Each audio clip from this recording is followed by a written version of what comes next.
Mexiketo official 14-day challenge, day 14. We did it. We're there. You guys, it's not easy. Congratulate yourself. Give yourself a pat on the back. Whenever you take on a challenge, whenever you take on the goal of becoming a better version of you, it's always a battle with ourselves. And you know what? That battle will never end. It's a journey. That's why I said in past videos, this is a marathon. This is not a sprint. Okay? You're always going to battle that person inside of you, that voice inside of your head. But you know what? Whenever you do a challenge, you come out of it a better person. You come out of it as a better version of yourself. You come out of it stronger. You come out of it with better habits and a deeper sense of self-awareness. Which leads me into the mindset challenge. And it's more of a self-awareness challenge, if you want to call it. If you grew up like me, you grew up eating delicious Mexican food or your mother's cooking. You guys, my mother made that food with love. She served me that food with love, and she watched my reaction of how I reacted to tasting her food with love. It was an exchange of love. So what did I do?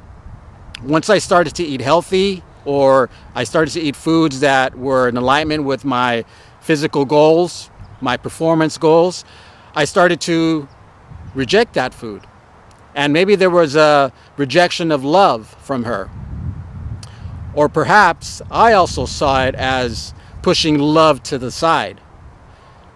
And it took some work for me to bring this belief into my awareness, because, I mean, if you know and understand that there's love there, perhaps we embody that belief and we go back to those foods because we feel that it fulfills a sense of love in us.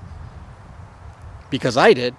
So I had a challenge to not just so much resist those foods, but make choices from a pure place. Does that make sense? Because if you feel that those foods are love, then why would you want to push love away in the future when you have goals of eating better foods that are going to be in alignment with your goals and your vision, right? So just become aware of that. Perhaps there's that hook there. Perhaps there's that attachment there. And there's nothing wrong, because it is an exchange of love. But it doesn't have to be love. So once you start to understand that and you make choices of foods that are in alignment with your goals, see that as also as an exchange of love, but it's a love for you. It's a love that you have for yourself. So that love can still be there. Just doesn't have to be bland. It doesn't have to be, and it doesn't have to be bland foods. Because sometimes we have that belief also, that thinking that healthy foods aren't good or healthy foods are bland. They don't have to be.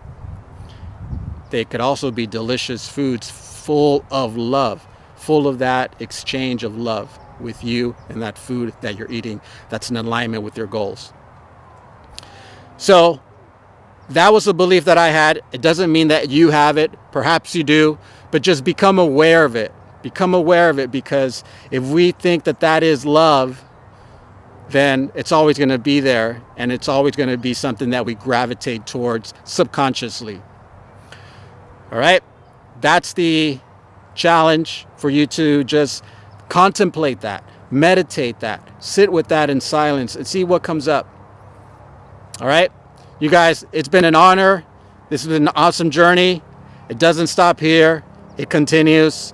And let's stay together, support each other. I love you all. Talk to you guys soon. Congratulations. Oh, and one more thing, 20,000 steps today. That's the goal. Finish strong. You could do it.